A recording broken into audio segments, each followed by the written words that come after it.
Sky Budnick era uma estudante universitária tímida e discreta de 21 anos de Connecticut. Em 31 de março de 2008, ela disse para sua família que ia dormir na casa de uma amiga, mas na realidade ela foi para um lugar totalmente inesperado e a sua família nunca mais a viu novamente.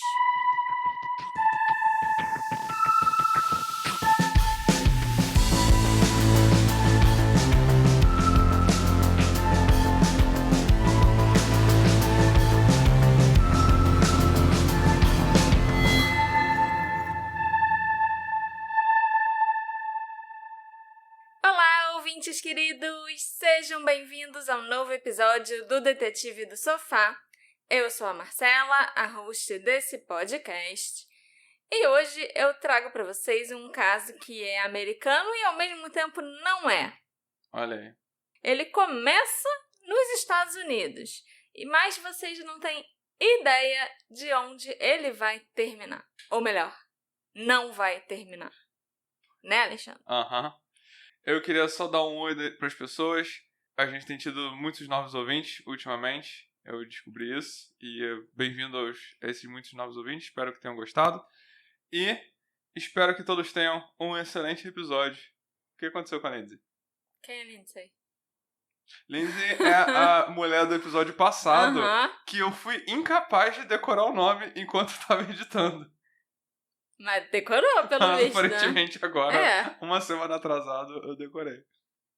Sky Lynn Budnick nasceu em 22 de fevereiro de 87, em Southington, Connecticut, e cresceu numa família de 5 pessoas, composta pela mãe, Susan, o pai, Robert, o irmão mais velho, Matt, e a irmã mais velha, Megan, além, é claro, da própria Sky. Os pais da Sky a descreviam como uma filha que nunca deu trabalho, quieta, tímida, obediente e discreta, alguém com quem eles não precisavam se preocupar. A família Budnick, como um todo, era bastante introvertida e tinha dificuldade em demonstrar emoções, não por frieza, mas por ser o jeito deles.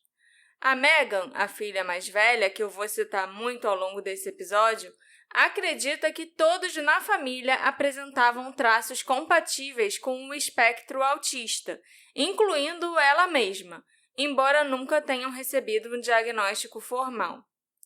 Enquanto a Megan tinha uma vida social mais ativa e gostava de testar limites, a Sky e o irmão Matt eram mais reservados e passavam muito tempo juntos, unidos por interesses como videogames e alguns outros hobbies. A Sky não era alguém que não quisesse ter amigos. Ela queria, sim, se conectar, criar laços e pertencer a algum grupo. O problema é que isso sempre parecia difícil. Quando ela conseguia se aproximar de alguém, ela valorizava muito aquela amizade, mas muitas vezes acabava em conflito. Isso pode ter acontecido porque a Sky tinha dificuldade em interpretar sinais sociais e lidar com as sutilezas das relações. A rotina da família também era muito previsível, com poucas saídas e viagens raras. O pai, o Robert, ficava ansioso com situações desconhecidas e chegava a fazer testes antes de consultas médicas ou compromissos. Ele dirigia até o local antes, estudava o caminho, avaliava possibilidades de trânsito e tentava se familiarizar totalmente com o local. Em casa, no entanto, todos se sentiam seguros e confortáveis. No quarto, a Sky se refugiava num universo que ela amava desde cedo, a cultura japonesa. Ela amava animes, mangás e esse interesse se tornou parte central de quem ela era. Em mais de uma ocasião, a Sky chegou a dizer à mãe que se um dia ela se casasse, o seu marido seria japonês e que ela sonhava em visitar o Japão. Esse interesse tão específico acabou contribuindo para o isolamento na escola, já que naquela época ainda era raro você encontrar colegas com gostos parecidos, né, que fossem tão obcecados pelo Japão quanto a Sky. 2008? Quer dizer, na verdade, a escola era, 2004, 2005. Então, realmente... Mais raro. E isso tornou a adolescência da Sky ainda mais solitária. A Megan se lembra que a irmã sofreu bullying, inclusive de pessoas que a Sky considerava amigas. Houve até situações em que a Sky insistia em sentar com um grupo no intervalo, no recreio, mesmo sendo claramente rejeitada, simplesmente porque ela não tinha outro lugar para ir. Como resultado, a Sky se fechou ainda mais. Ao chegar da escola, ela costumava ir direto para o próprio quarto, se isolando no próprio mundo. Por causa desse forte interesse pela cultura japonesa, a Sky resolveu cursar negócios internacionais com especialização em estudos japoneses quando ela entrou para a faculdade. A Sky era estudante da Central Connecticut State University. E na universidade, pela primeira vez, a Sky encontrou pessoas com interesses semelhantes e passou a participar do clube de anime e de fóruns online, além de compartilhar quadrinhos autorais simples no Facebook. Para a família foi um alívio. Era uma das poucas fases em que parecia que a Sky estava de fato construindo amizades reais. A Sky vinha conseguindo alguma aproximação social, mas o seu estado emocional piorava. A Megan acreditava que a irmã apresentava sinais de depressão clínica, porém a Sky se recusava a buscar ajuda e dizia que precisava enfrentar tudo sozinha.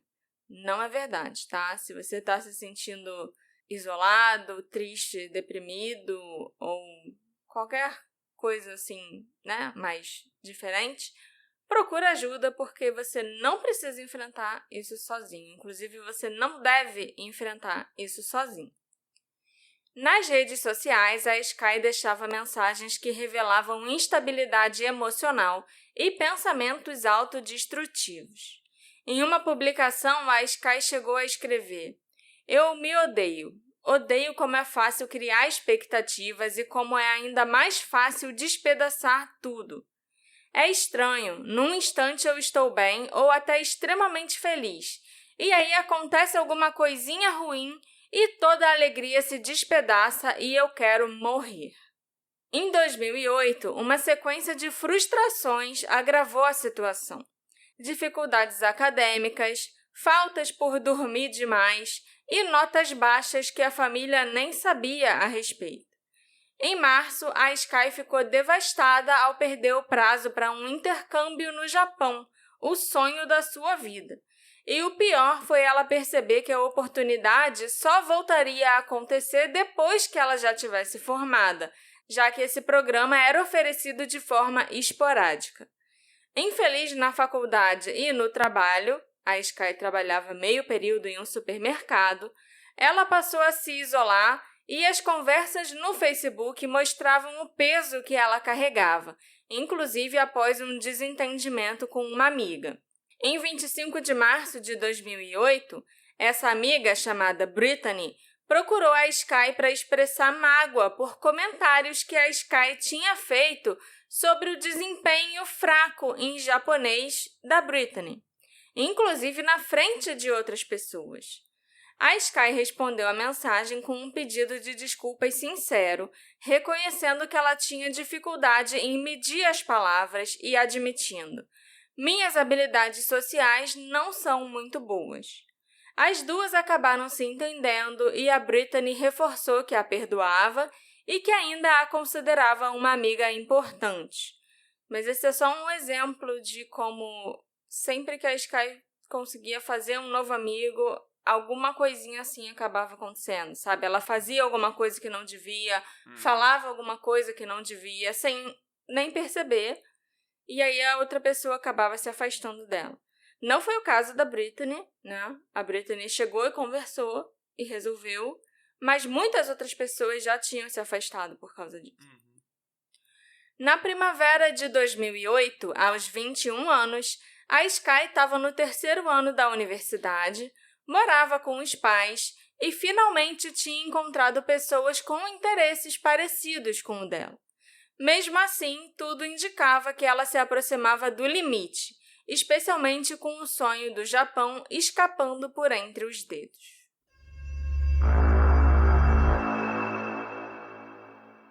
Na segunda-feira, 31 de março de 2008, o dia parecia normal para a família da Sky, sem que eles imaginassem que seria a última vez que a veriam. À noite, em casa, ela comentou que passaria alguns dias no dormitório da amiga Brittany, o que deixou a mãe dela, Susan, muito animada por vê-la mais sociável. Antes de sair, porém, a Sky fez um pedido incomum. Ela pediu que a mãe preparasse os seus cupcakes preferidos. A Megan estranhou, já que a Sky já tinha 21 anos e poderia fazer cupcake sozinha. Mas a Sky respondeu que ela queria que a mãe os fizesse uma última vez. E pouco depois ela saiu de casa. No dia 1º de abril, a rotina da família foi abalada quando a Megan, na época com 24 anos, passou mal de forma repentina no trabalho, com a visão comprometida e uma dor de cabeça intensa. A suspeita inicial era grave, como um AVC ou aneurisma, e ela foi levada às pressas para exames, mas os resultados não indicaram nada anormal, parecia ser só uma enxaqueca muito forte. Exausta, a Megan foi liberada e só conseguiu ir para casa e dormir. Nos dias seguintes, a família ficou em alerta, especialmente a Susan, que temia novas complicações. Em 3 de abril, a Megan precisou voltar ao hospital e passar por um procedimento para drenar líquido, após um exame de líquor mal feito. Em meio ao caos e à preocupação com a saúde da Megan, a ausência da Sky passou despercebida por um tempo, já que a Susan acreditava que a filha estava na casa de uma amiga. Mais tarde, a Megan passou a ver aquela crise como um presságio, como se naquele exato momento a Sky estivesse deixando a vida deles para sempre. E desde então, ela diz que a mesma enxaqueca retorna todos os anos, sempre no dia 1º de abril. Só na noite de 3 de abril, a Susan parou e fez a pergunta que mudaria tudo. Alguém tinha falado com a Sky? Ela não tinha notícias da filha desde que ela disse que ia para o dormitório da Brittany, e a Sky ainda não tinha voltado.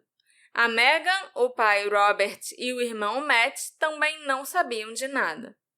Mesmo preocupada, a Susan tentou se convencer de que talvez fosse apenas um desencontro, né? A Sky estava passando em casa quando todo mundo estava fora, por exemplo. A Sky já tinha 21 anos e pela primeira vez parecia estar vivendo uma fase melhor, mais social e independente. E a Susan não queria ser a mãe chata que liga para checar e estragar isso. Além disso, a Sky não tinha celular. Então, não havia como a mãe mandar uma mensagem rápida para confirmar se estava tudo bem. Claro que em 2008, o celular já era muito comum, mas a Sky nunca quis ter um celular e a família nunca obrigou, sabe? Nunca achou necessário, porque ela ainda morava com eles. A faculdade ficava só a 15 minutos de distância. Naquela noite, a Susan decidiu esperar mais um pouco e concluiu que, se a Sky não aparecesse no dia seguinte, ela ligaria para o dormitório da Brittany. Na sexta-feira, 4 de abril, a Susan começou a ligar para os amigos da Sky e descobriu que ninguém tinha feito planos com ela, nem a Brittany. A cada ligação surgiam novos números de outras pessoas, mas as respostas só pioravam. Ninguém tinha visto a Sky e ninguém sabia ao certo quando foi a última vez que esteve com ela. Além disso, ficou claro que a Sky havia contado versões diferentes para pessoas diferentes sobre onde ela ficaria hospedada. Depois de 4 dias sem notícias, já não parecia mais um simples desencontro. A Sky não costumava passar tanto tempo fora de casa. Desesperada, a Susan acionou a polícia para registrar o desaparecimento, mas ela sentiu que não foi levada a sério. Mesmo após horas de espera para um policial aparecer na casa da família, a abordagem pareceu minimizar o caso por Sky ter 21 anos, como se isso fosse algo comum que jovens fazem. Aquele papinho de sempre que a gente já de conhece. casa, uma hora volta. A Susan insistiu que, apesar da idade, a filha não tinha a mesma independência emocional e social dos outros jovens da mesma idade dela, e que isso precisava ser considerado. Inclusive, a Susan chegou a dizer que a idade mental e social assim, da Sky devia ser em torno dos 15 ou 16 anos. Após registrar o desaparecimento, a família passou a procurar pistas dentro de casa. A Susan vasculhava o quarto da Sky quando o Matt se lembrou que ela costumava usar o computador dele no porão e às vezes acessava o e-mail por lá, deixando as senhas salvas. Ao conseguir entrar na conta da irmã, o Matt encontrou algo chocante. Um itinerário de voo com uma passagem só de ida para o Japão, marcada para o dia 1º de abril de 2008, 3 dias antes. E ninguém na família sabia dessa viagem. Depois de encontrarem o itinerário do voo, a família ligou novamente para a polícia e dessa vez o tom mudou.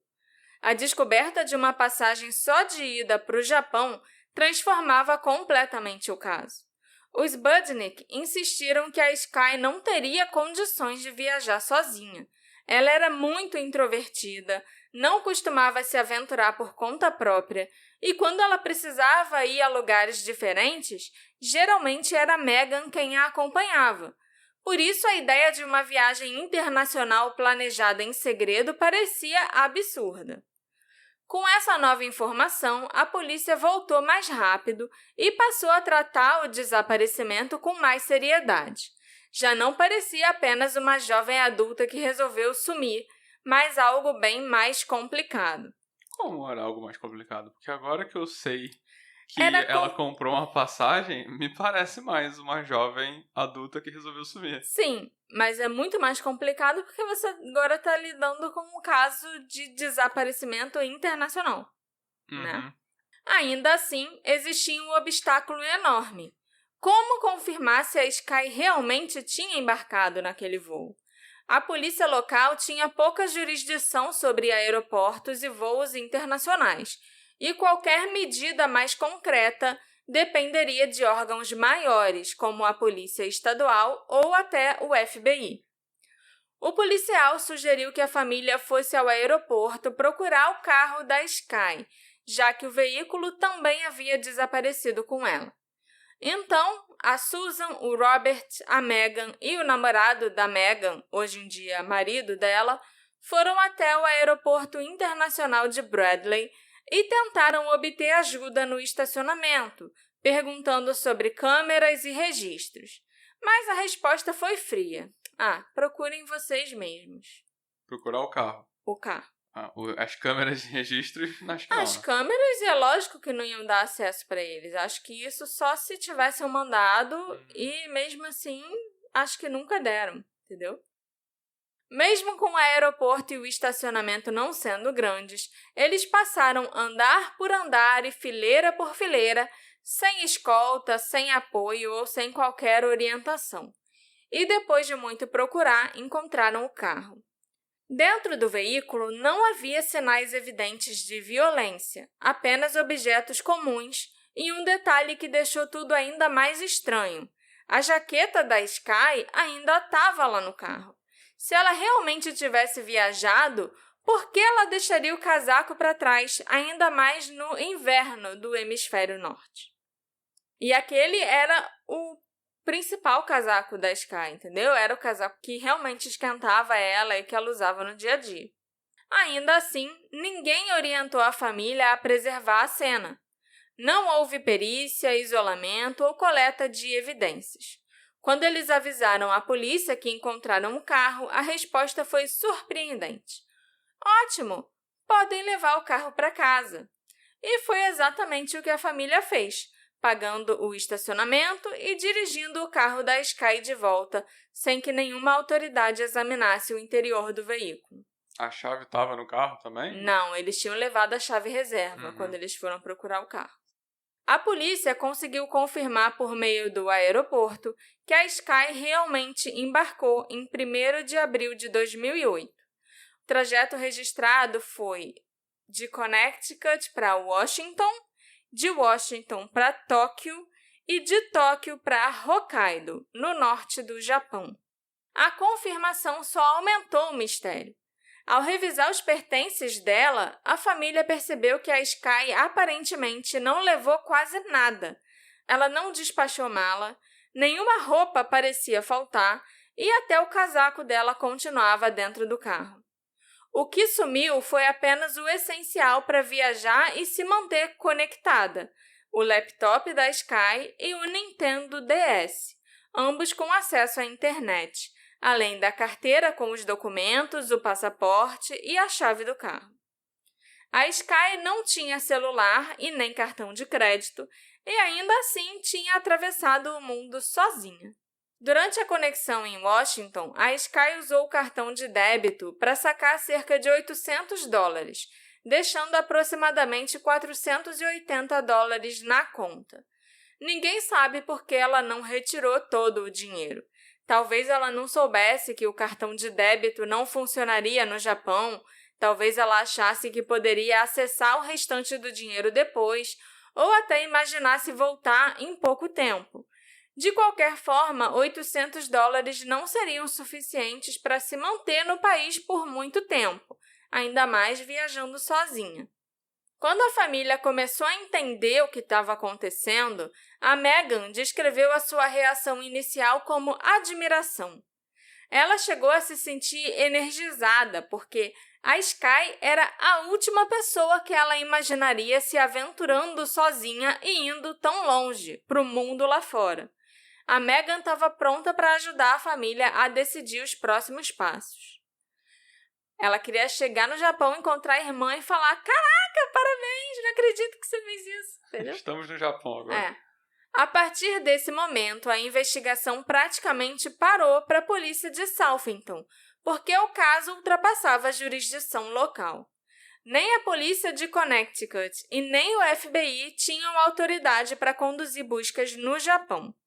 Para que a Sky fosse oficialmente registrada como desaparecida em solo japonês, a família teria que viajar até lá e fazer o registro pessoalmente. Como ninguém na família gostava de viajar, especialmente o pai, o Robert, e ele também tinha problemas de saúde, ficou decidido que a Susan e a Meghan iriam. O primeiro obstáculo foi imediato. A Susan não tinha passaporte e precisou solicitar um em caráter emergencial em Norwalk, Connecticut. A Sky já tinha passaporte por causa do sonho do intercâmbio e a Meghan também.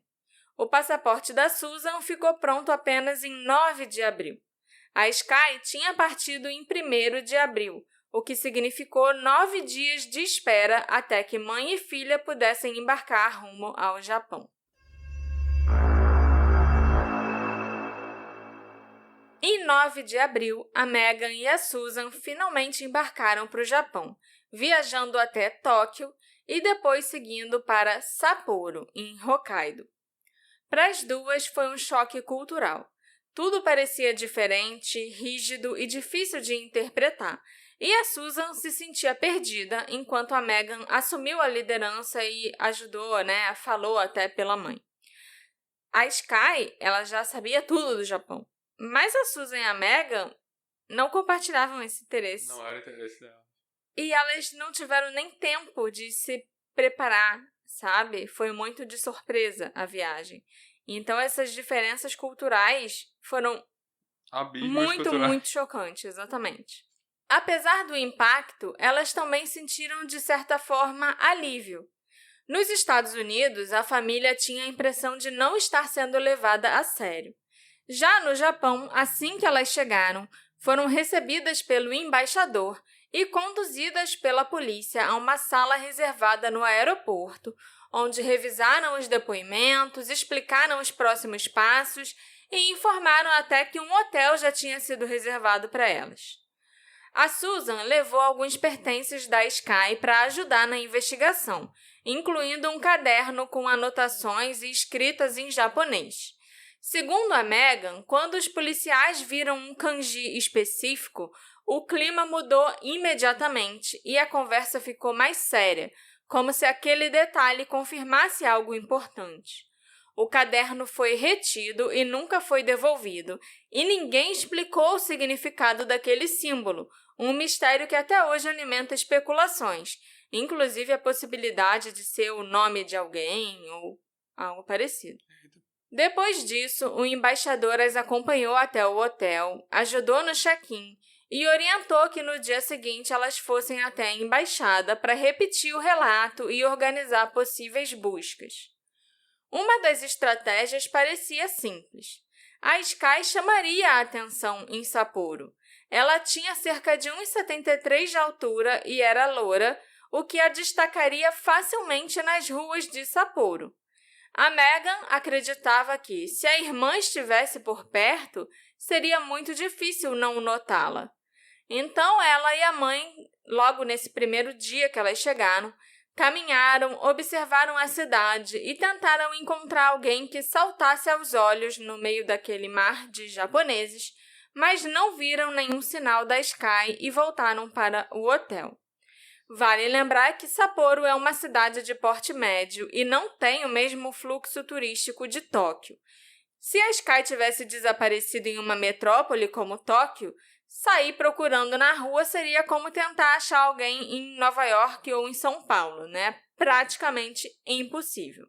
Como elas chegaram ao Japão numa quinta-feira e só conseguiram ir à embaixada na sexta, o tempo útil era curto, porque no fim de semana a embaixada fechava e quase não havia o que fazer além de esperar. Para que a Megan e a Susan não ficassem totalmente paradas, o embaixador providenciou panfletos com a foto da Sky em japonês e em inglês, além de um pequeno roteiro escrito para ajudá-las a abordar pessoas mesmo sem falar o idioma. Então, elas tinham que mostrar esse roteiro e mostrar o panfleto também, entendeu? Para as pessoas. A ideia parecia boa, mas logo esbarrou numa barreira cultural. Desesperadas, chorando e sem conseguir se comunicar direito, a Megan e a Susan tentavam entregar os panfletos na rua, mas a maioria das pessoas recusava. Para muitos japoneses, aceitar aquele papel parecia significar assumir algum tipo de responsabilidade, um envolvimento que eles preferiam evitar. Sem entender esse código, a família se sentiu frustrada e derrotada. Na tentativa de encontrar um ambiente mais familiar e com chance de alguém falar inglês, elas entraram num McDonald's próximo. As duas pensaram em pedir ajuda ou deixar os panfletos no balcão, mas a situação saiu do controle. Ao abordarem pessoas na fila, a Megan e a Susan geraram um constrangimento público, com vozes se levantando e uma pequena confusão se formando ao redor delas. No fim, os funcionários as retiraram do restaurante. Caramba. É uma cultura totalmente diferente. Os japoneses não aceitam nada que você esteja entregando para eles na rua, entendeu? Tem todo esse senso de se você aceitar qualquer coisa... Não, se você aceitar qualquer coisa de alguém, seja um panfleto, uma bala, sei lá, qualquer coisa de um estranho na rua, você vai estar assumindo uma responsabilidade para com aquela pessoa, entendeu? Você vai estar se mostrando aberto para interagir, para se envolver com a história daquela pessoa. Então, os japoneses não fazem isso. Tem toda aquela coisa de dar com as duas mãos também. Eles não Sim. pegam nem dão um negócio com uma mão só. Não, pois é. É um evento por si só. Você entregar um papel, fazer uma, sei lá, trocar algo com alguma coisa, dar um presente, qualquer coisa. É um evento, entendeu? Uhum. Enquanto a Megan e a Susan tentavam agir por conta própria, a polícia japonesa e a embaixada americana também ajudavam nas buscas, inclusive com equipes e helicópteros vasculhando áreas naturais ao redor de Sapporo. Ainda assim, a investigação enfrentava um obstáculo decisivo. A Sky tinha 21 anos e legalmente era considerada adulta. Mesmo com as preocupações sobre o seu estado mental e a sua vulnerabilidade, isso não bastava para superar as leis que garantiam a sua privacidade e o seu direito de ir e vir. e a privacidade é algo levado muito a sério no Japão. Naquela época, a Megan fazia alguns trabalhos freelance para a MTV, integrando uma equipe de rua voltada para a política. Sem saber mais o que fazer, ela decidiu acionar um contato da emissora e perguntou se havia alguma chance de conseguir apoio da mídia japonesa. A ideia era simples. Elas estavam distribuindo panfletos nas ruas, mas ninguém parecia receptivo. Então, talvez a imprensa ajudasse a história a alcançar mais pessoas. O produtor disse que era possível, mas ele explicou que para chamar a atenção de verdade e para ter algum impacto, o ideal seria ir para Tóquio.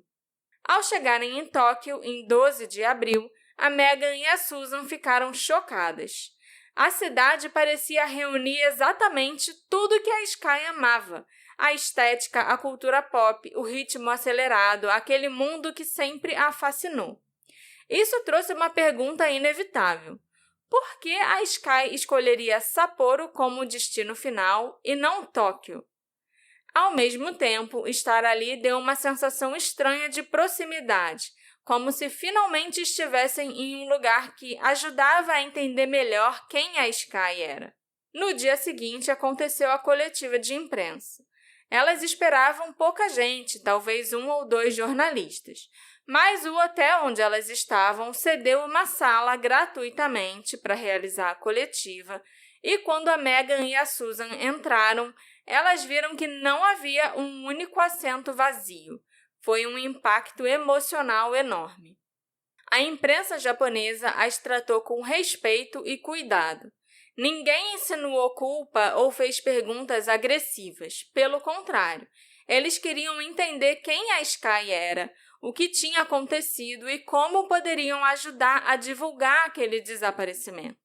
A Megan também sentiu que, por ser uma cidade maior e mais ocidentalizada, Tóquio tinha mais pessoas que falavam inglês e que, com o nível de japonês que a Sky falava, ela provavelmente conseguiria se virar muito melhor ali, o que só tornava o mistério ainda maior. Em 14 de abril, a Megan e a Susan voltaram para Sapporo e descobriram que a exposição na mídia tinha gerado resultados. A Sky teria sido vista algumas vezes. Ela foi identificada em 2 pousadas diferentes em Noboribetsu, uma cidade termal a cerca de 2 horas de trem de Sapporo.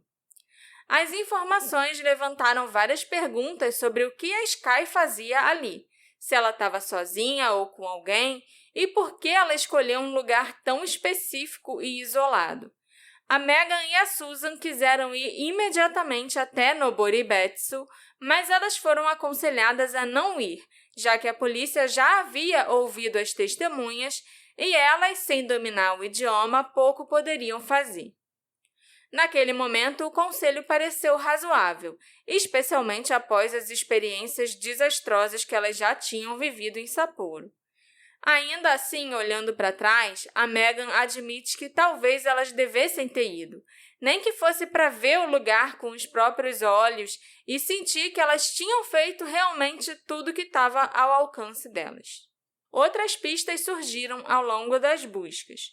Um taxista informou se lembrar da Sky e houve também um relato mais preocupante. Um homem, um turista australiano ou austríaco, a Megan não lembra exatamente, disse tê-la visto chorando e confusa numa bilheteria, pedindo ajuda para comprar uma passagem de trem.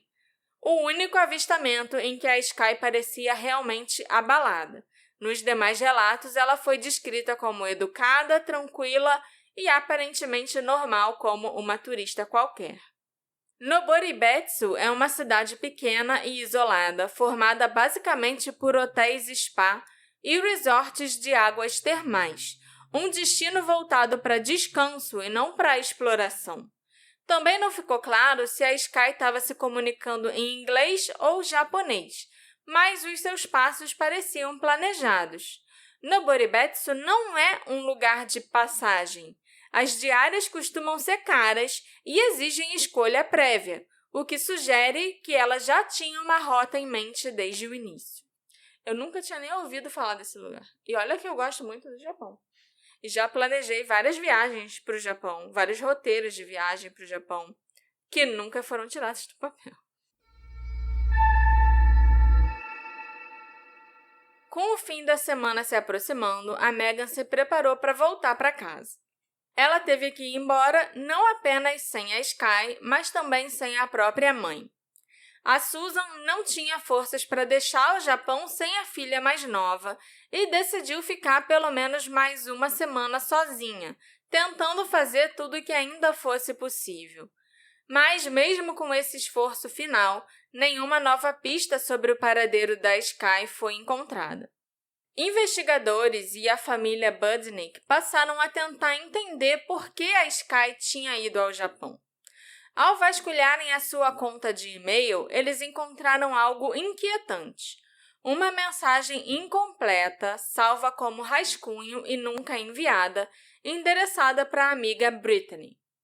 O texto tinha um tom sombrio, quase de despedida, e chegou a ser interpretado por alguns como uma possível carta de suicídio.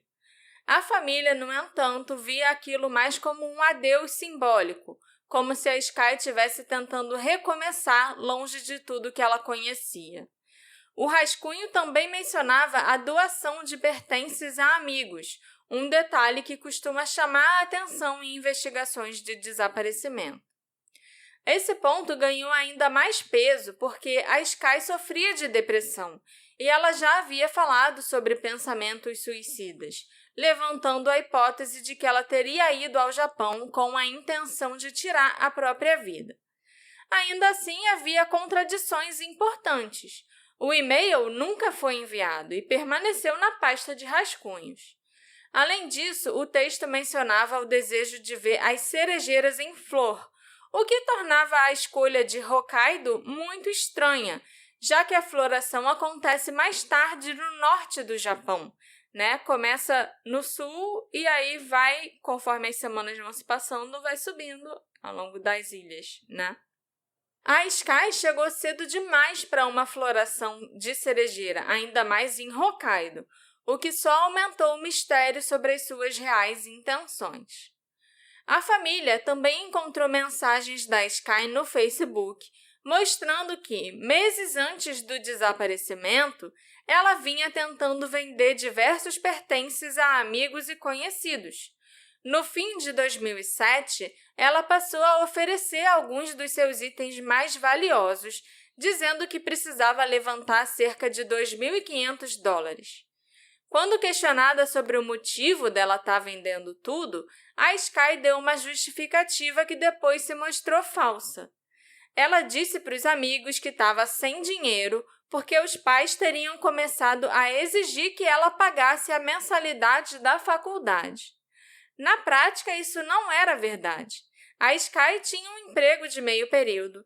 Ela não era cobrada por aluguel ou nem para ajudar nas contas de casa, e ela contava com empréstimos estudantis que só teria que pagar quando terminasse a faculdade. Então, ela não tinha nenhuma dívida e nenhuma cobrança em cima dela. Hoje, a família acredita que aquela explicação era apenas uma desculpa e que a Sky, na verdade, tentava juntar dinheiro em segredo para financiar a viagem ao Japão. A família também relembrou um episódio que hoje parece indicar que a Sky já tentava colocar o plano em prática bem antes de abril. Em janeiro de 2008, ela teria comprado uma passagem para o Japão, mas não embarcou. Na época, uma ligação para o telefone fixo de casa chamou a atenção. Como a Sky não tinha celular, aquele provavelmente era o número registrado na reserva. A Susan atendeu e entendeu pelo teor da conversa que a Sky havia perdido o voo. Quando ela foi questionada, a Sky respondeu com naturalidade, dizendo que ela estava apenas pesquisando para uma amiga e que a compra teria sido concluída por engano. A explicação não convenceu totalmente, mas ninguém suspeitou do que realmente estava acontecendo. Esse detalhe da ligação soou estranho. As companhias aéreas normalmente não ligam para avisar que alguém perdeu um voo, o que abre espaço para outras hipóteses. Pode ter sido um contato relacionado à remarcação, à viagem em si, ou até alguém que sabia do plano e acabou revelando sem querer que a Sky pretendia partir. O episódio reforça a ideia de que a decisão não foi impulsiva. Tudo indica que o plano começou a ser construído ainda em 2007 e que já no início de 2008 a Sky havia comprado uma passagem para o Japão. Por algum motivo, ela não viajou naquela primeira tentativa e só conseguiu partir de fato em abril. O fato da Sky ter comprado uma passagem só de ida também levanta questionamentos. Em muitos casos, a imigração japonesa costuma exigir alguma comprovação de retorno, a menos que o viajante tenha um visto de estudante, trabalho ou residência, ou alguém local que se responsabilize por ele. Não se sabe que explicação a Sky apresentou na alfândega, nem o que ela pode ter dito aos agentes. O único fato concreto é que, apesar dessas exigências comuns, ela conseguiu entrar no país sem dificuldades. E também é curioso que a Sky comprou essa passagem em janeiro, ela não estava no voo e ela nunca nem recebeu reembolso, nunca remarcou aquela passagem, nem nada. Foi dinheiro perdido. Em abril ela comprou outra passagem e pronto, entendeu? Mas é estranho que alguém tenha ligado pra casa dela pra... Muito estranho, nunca vi isso. Se você não tá no voo, a companhia aérea não vai te ligar. Eles não vão esperar você chegar se você falar que você tá atrasado. Ah, não, então vamos esperar aqui porque o fulano de tal disse que tá vindo, tá, gente? Não fecha a porta do avião ainda não. Essa ligação foi enquanto o avião tava partindo? Qual que foi? Não, a mãe dela não sabe. Ah, tá. A mãe dela só sabe que ligaram falando que... Foi ela lembrando depois, né? Tá, alguém falou que a Sky perdeu o voo. Entendeu? Antes da gente entrar nas teorias, eu queria só detalhar a linha do tempo da Sky. O que a gente sabe que ela fez e os lugares por onde ela passou antes de desaparecer. Até porque eu acho que eu foquei muito até agora na família e na viagem da Meghan e da Susan para o Japão. Então, a gente viu tudo da perspectiva da Meghan, por exemplo, entendeu? Agora, eu quero falar da Sky, a linha do tempo dela, os lugares... Isso, até antes do Japão. No final de 2007, a Sky enviou mensagens para os amigos no Facebook tentando vender itens colecionáveis e outros pertences pessoais. Em janeiro de 2008, ela comprou uma passagem para o Japão, mas ela não embarcou ou cancelou a viagem e o valor não foi reembolsado. Em 25 de março, uma cobrança de $10 de uma agência de viagens apareceu na conta bancária da Sky, indicando o início ou a finalização de uma nova reserva. Em 26 de março, apareceu uma cobrança de $737,40, referente à passagem aérea comprada pela Sky por meio do site Vayama, um serviço online lançado em 2007, conhecido por oferecer voos internacionais mais baratos. No extrato bancário, a transação consta como Travel 888 Vayama, indicando que a compra feita na Vayama foi processada por outra agência, a Travel 888. Uma agência de viagem? É. Como a plataforma não trabalhava com pacotes turísticos completos, é provável que a Sky tenha organizado por conta própria a hospedagem e o transporte interno durante a viagem. Em 31 de março, a Sky pediu à mãe para fazer os seus cupcakes preferidos uma última vez e saiu de casa dizendo que passaria alguns dias no dormitório da Brittany. Em 1º de abril, a Sky embarcou num voo só de ida para o Japão, com conexões em Washington e no aeroporto de Narita, em Tóquio. Durante a conexão em Washington, no aeroporto de Dulles, ela fez um saque de $803,46, equivalente a 81.488 ienes. Esse saque foi feito num caixa eletrônico e ela deixou cerca de $480 na conta. Ainda em 1º de abril, ela partiu de Washington no voo 803 da United Airlines, 12h48. Em 2 de abril, a Sky chegou ao aeroporto de Narita, em Tóquio, às 15h35. Pouco depois, ela embarcou no voo com destino a Sapporo, chegando lá às 19h45.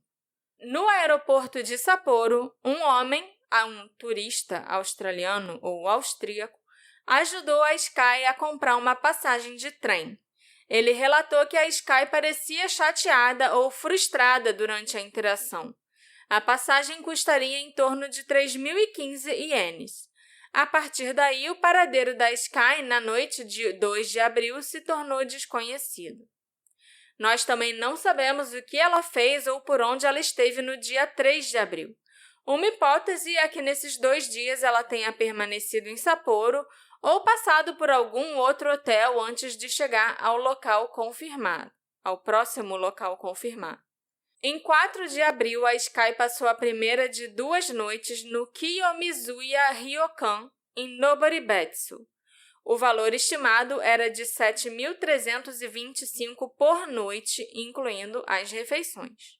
Em 6 de abril, a Sky fez o check-out desse ryokan e pegou um táxi para ir até outro hotel na cidade de Noboribetsu.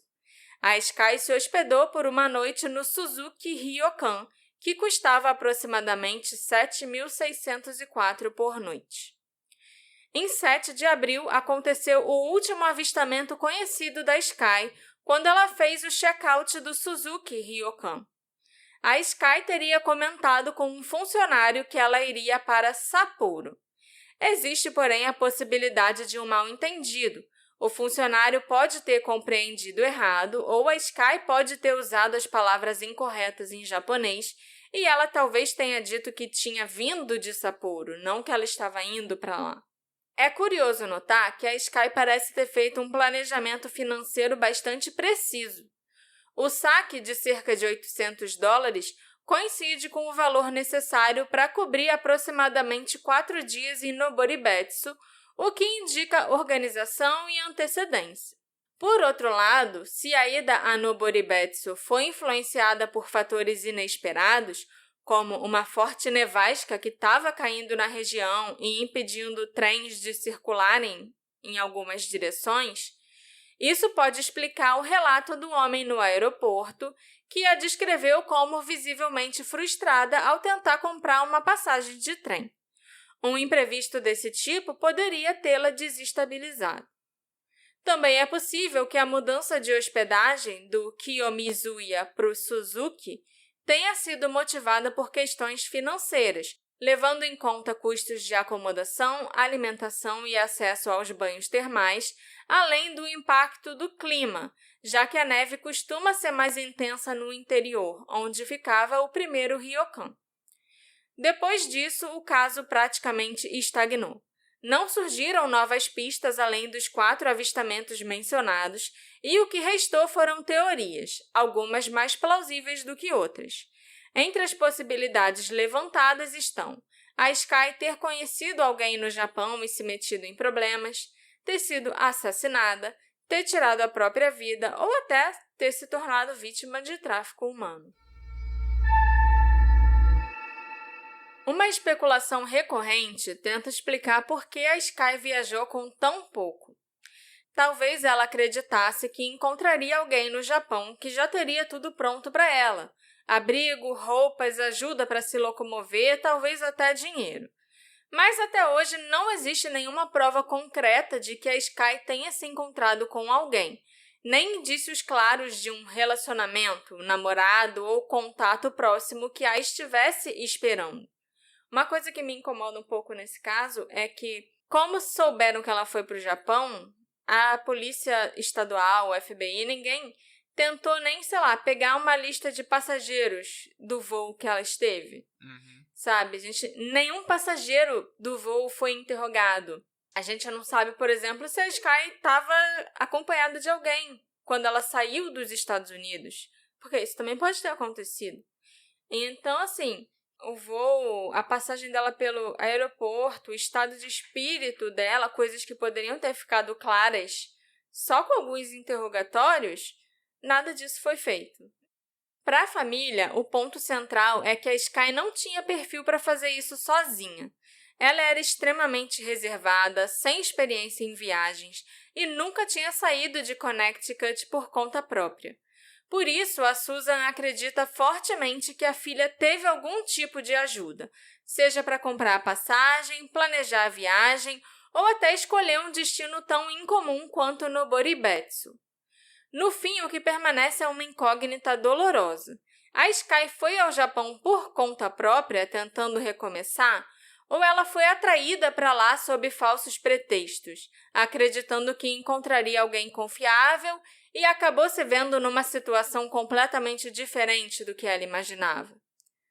Com o passar do tempo, ganhou força a teoria de que a Sky possa ter se envolvido com uma seita no Japão. Essa hipótese não surge do nada. Especialmente nos anos 2000, o país enfrentou um histórico real de grupos religiosos e organizações fechadas que atraíam pessoas vulneráveis, inclusive estrangeiros. A Sky pode ter chegado ao Japão num momento de extrema fragilidade. Sozinha, longe de casa, com pouco dinheiro e sem uma rede de apoio, ela talvez buscasse pertencimento ou simplesmente um lugar seguro para ficar. Nesse contexto, não seria difícil que alguém se aproximasse oferecendo acolhimento, comida, companhia e a promessa de uma nova família. Muitos desses grupos exigem uma ruptura total com a vida anterior, cortando contato com amigos e familiares. Se a Sky entrou em uma seita em busca de pertencimento, isso poderia explicar o seu desaparecimento completo, inclusive das redes sociais. Essa teoria levanta a possibilidade de que ela ainda esteja viva, mas é difícil aceitar que, sendo tão ligada à família, ela conseguiria passar tantos anos sem dar qualquer sinal. Essa hipótese ajuda a explicar pontos que sempre soaram estranhos. O sigilo com que a Sky saiu de casa e a pouca bagagem sugerem um plano em que não chamar a atenção era fundamental. Além disso, a ideia de uma seita esclarece como ela poderia ter permanecido invisível por tanto tempo. Sendo estrangeira, a Sky chamaria a atenção facilmente, a menos que estivesse isolada e protegida dentro de um grupo fechado, fora da vida pública. Um ponto que reforça o estranhamento do caso é que, em vez de seguir um roteiro turístico comum, como permanecer em Tóquio ou Kyoto, por exemplo, a Sky foi direto para Sapporo e depois para Noboribetsu, um trajeto que parece específico demais para ser aleatório. Isso levanta a hipótese de que ela estivesse se deslocando para um local previamente combinado e não apenas explorando o Japão. Se houver envolvimento com uma seita, talvez a pergunta central não seja apenas onde ela desapareceu, mas quais grupos atuavam naquela região e se havia recrutamento ativo em Sapporo, Noboribetsu ou arredores. Há registros de estrangeiros sendo frequentemente abordados no Japão, sobretudo em estações de trem e áreas movimentadas. Algumas seitas se apresentam como respostas para o sofrimento emocional e problemas psicológicos, prometendo cura, propósito e pertencimento, algo que poderia ter sido especialmente atraente para alguém vulnerável e em busca de recomeço. E existe uma possibilidade ainda mais inquietante. A Sky pode sim ter conhecido alguém online antes da viagem, mas esse contato faria parte de um grupo organizado. Nesse cenário, ela teria sido atraída intencionalmente ao Japão, e o seu desaparecimento não seria acidental, mas o resultado de um recrutamento planejado. Se ela tivesse deixado pelo menos o notebook dela em casa, talvez a gente conseguisse ter mais informações. Mas, como ela não deixou, o único acesso que a família dela conseguiu ter foi ao Facebook dela e a conta de e-mail que ela logava no computador do irmão. A gente não sabe se ela tinha outros e-mails, se ela acessava outras redes sociais, entendeu? Não, e talvez a fórum que ela participasse Ela e tal. participava de muitos Ela parecia fóruns. ser uma pessoa muito online. Sim. Então não é nem só o Facebook ou o e-mail que ela pode Porque ter no se Facebook comunicado. ela falava com pessoas conhecidas, pessoas da região. Nesses fóruns ela fazia outras amizades, ela conhecia pessoas de vários lugares diferentes, sabe? E ela também jogava online com o irmão. Então, também é um jeito de você fazer amigos.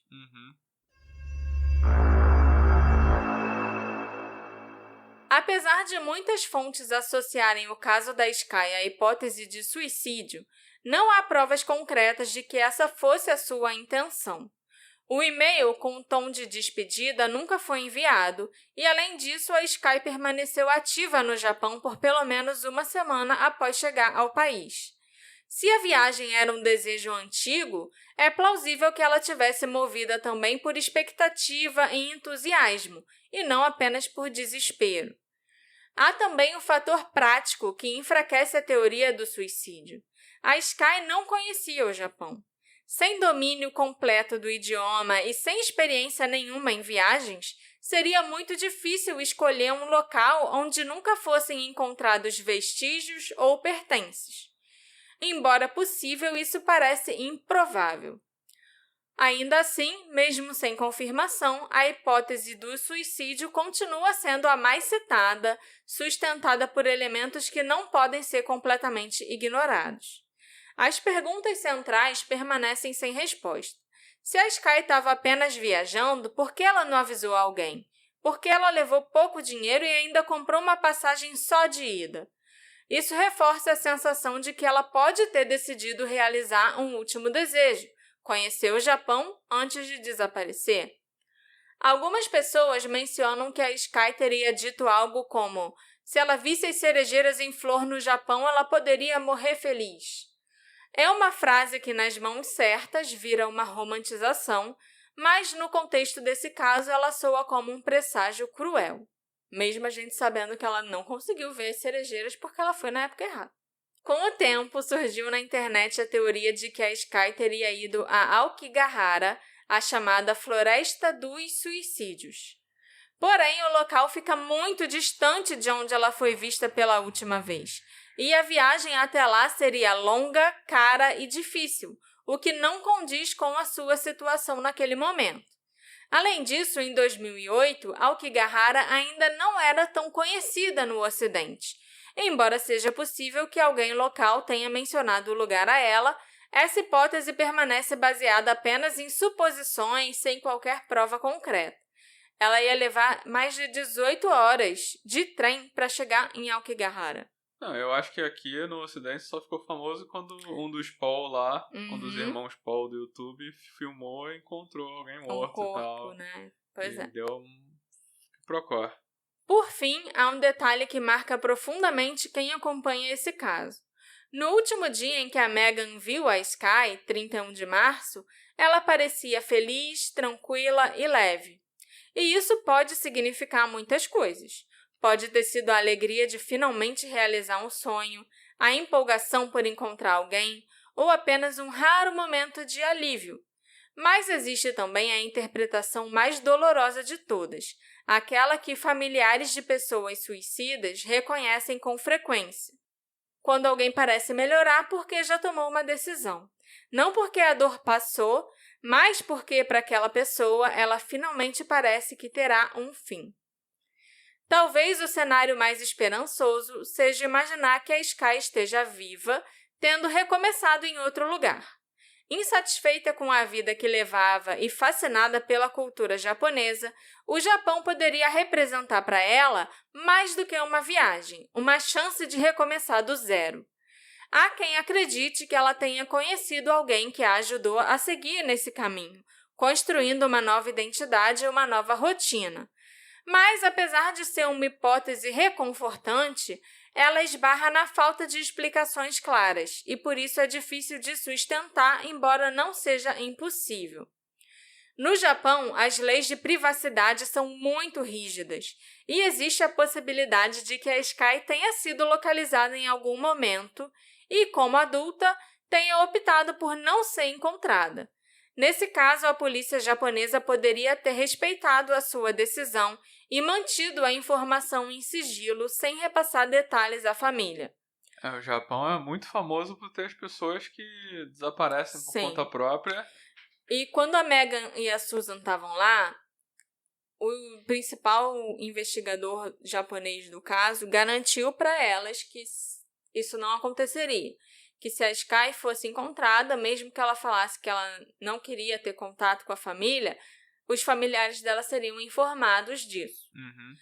Mas depois, com o passar dos anos, já trocou de investigador várias vezes. O caso já passou por várias mãos. E nenhum desses outros investigadores conheceu a família e não teria por que fazer essa promessa, sabe? Uhum. Isso foi algo que aquele investigador específico falou. Não que é algo que você pode contar. É algo que escapa à rotina normal, do modo normal deles agirem. Totalmente. Para Sky conseguir realmente desaparecer, não bastaria apenas vontade. O nível de japonês dela era no máximo intermediário e o Japão é extremamente rigoroso quando se trata de imigração e permanência de estrangeiros. Para essa teoria funcionar, a Sky provavelmente teria precisado de ajuda, alguém fluente, local, disposto a guiá-la e a mantê-la fora do radar. E é aí que surge uma palavra que para muitas pessoas muda completamente a forma de olhar para esse caso, o Johatsu. No Japão, Johatsu é o termo usado para pessoas que desaparecem voluntariamente, abandonando a própria vida sem aviso, sem rastros e sem despedidas. Existem até serviços especializados nisso. Mudanças feitas durante a noite, deslocamentos discretos, orientação para cortar vínculos e desaparecer de verdade. Para quem fica, é como se a pessoa tivesse simplesmente evaporado. Eu já falei muito sobre isso no nosso episódio de número 13, né? Da Mayumi Arashi. Não acreditem no que a Yoko diz. As minhas ideias de... Esse é um dos meus episódios preferidos até hoje. Ok. Então, se você quiser conhecer melhor sobre essa cultura do desaparecimento, até sobre a cidade invisível que existe no Japão, formada exatamente por essas pessoas desaparecidas, é um episódio muito interessante, número 13. Quanto mais o caso da Sky é analisado, mais elementos parecem se alinhar à hipótese de um desaparecimento voluntário. Ela saiu de casa sem avisar ninguém, levou pouquíssima bagagem, comprou uma passagem só de ida, tinha dinheiro contado para poucos dias e escolheu um destino incomum. Ela também deixou um e-mail não enviado com tom de despedida, não exatamente suicida, mas carregado da ideia de recomeço.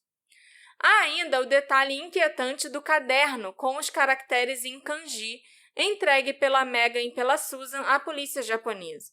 Segundo a Megan, a reação dos investigadores mudou totalmente ao vê-lo. O significado daquele kanji nunca foi explicado e o caderno nunca foi devolvido.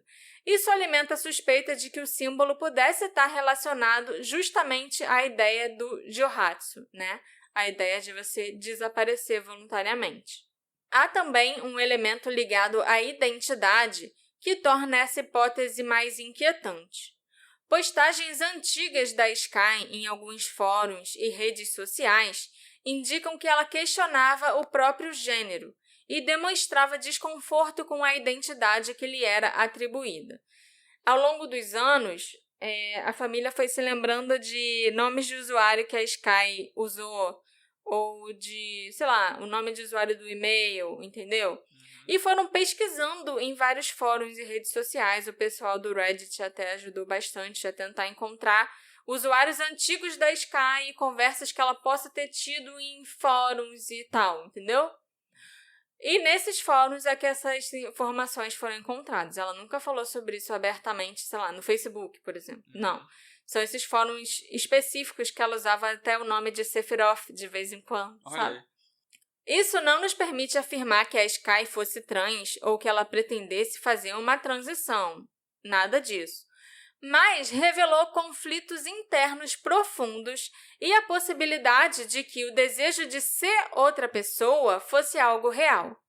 Nesse contexto, cortar contato com a família poderia ter feito parte de um recomeço, não por falta de amor, mas por medo dela não ser aceita ou de perder novamente o controle sobre a própria vida.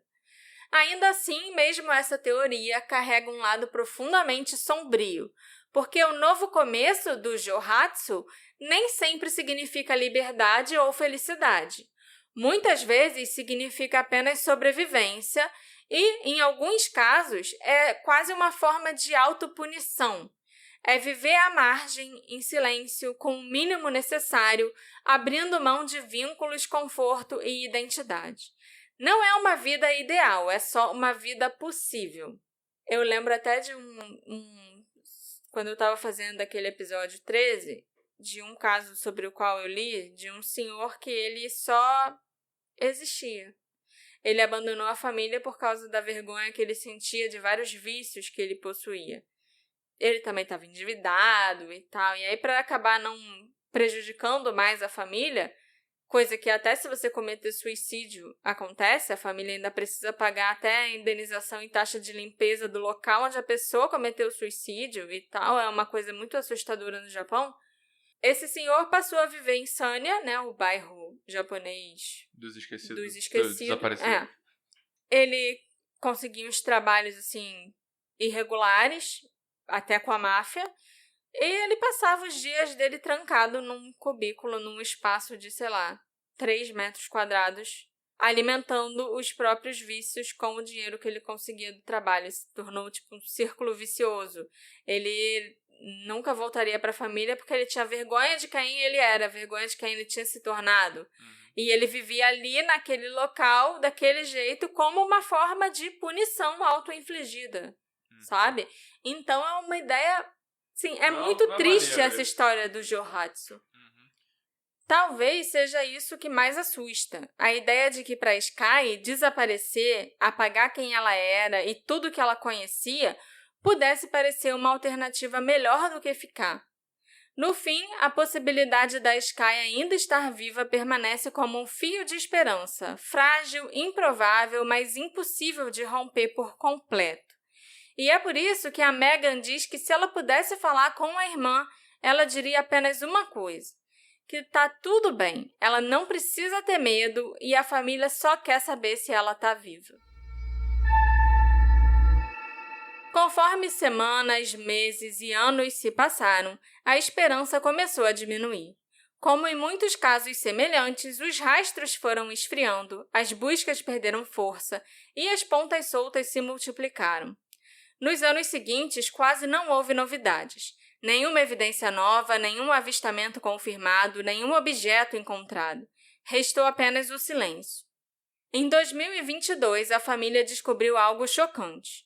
Uma amostra de DNA enviada por eles em 2009, que deveria ter sido processada pelas autoridades japonesas e registrada nos sistemas da Interpol, nunca chegou ao destino. Com isso, durante mais de uma década, a família acreditou contar com um recurso importante, quando na verdade ele permanecia parado devido a falhas graves no processamento e na inclusão do DNA no banco de dados da Interpol. Em 2022, o detetive responsável pelo caso em Southington conseguiu recuperar o material genético no laboratório forense do estado de Connecticut e finalmente o enviou para a Interpol. Mas ainda havia um grande obstáculo. Em 2023, a família descobriu que, para que o Japão aceitasse novas amostras de DNA, elas precisariam ser entregues pessoalmente. Não havia outra opção. Para viabilizar a viagem, a Megan criou uma campanha no GoFundMe que mobilizou mais de 650 pessoas e arrecadou mais de $16 mil. Na primavera de 2024, a Megan e a mãe Susan retornaram ao Japão. Em 17 de junho, elas entregaram novas amostras de DNA aos investigadores em Hokkaido, com o objetivo de comparar o material com restos mortais não identificados, usando as tecnologias mais avançadas. Em setembro de 2024, a Megan anunciou que nenhuma correspondência havia sido encontrada. Ainda assim, O DNA permanece no banco de dados japonês para futuras comparações. Pode não ser a resposta que a família esperava, mas finalmente a informação está onde ela sempre deveria ter estado. O que torna tudo ainda mais doloroso é que, durante anos, o caso pareceu preso em falhas e buracos burocráticos. A família não teve acesso aos arquivos da investigação japonesa e desconhece o que foi reunido, descartado, seguido ou ignorado. Há relatos de que até detalhes básicos, como informações sobre o carro encontrado, a viagem da família ao Japão e os procedimentos de DNA, não estavam claros nos registros da Interpol. Enquanto isso, a Meghan decidiu que a história da irmã não seria esquecida. A Sky ganhou um perfil no Dole Network e a Meghan participou de podcasts, entrevistas e usou as redes sociais como ferramenta de busca e pressão pública. No TikTok, os seus vídeos alcançam milhões de visualizações e ela criou o podcast Surviving Sky. Quase 18 anos após o desaparecimento, a Susan, a mãe da Sky e da Meghan, encontrou na jardinagem um modo silencioso de lidar com o luto, mantendo a esperança de que a filha ainda esteja viva. A Meghan contou que até hoje o pai delas, o Robert, não consegue falar sobre o caso, e a Meghan foi a única pessoa da família a buscar terapia. Mesmo sem respostas, a família Budnick tomou uma decisão. Enquanto não houver prova definitiva, a Sky não será declarada morta. Por isso, eles tiveram até que pagar todo o empréstimo, o financiamento estudantil da Sky ao longo dos anos. Caraca. Porque eles podiam parar de pagar se declarasse ela morta. Uhum. Mas não quiseram declarar ela morta, até porque isso prejudicaria a investigação, né? A investigação toda ia parar. Uhum. Você não continua procurando uma pessoa desaparecida, principalmente no Japão, se a pessoa já foi declarada morta. Esse episódio foi feito graças à colaboração da nossa querida apoiadora, Mariana Menezes.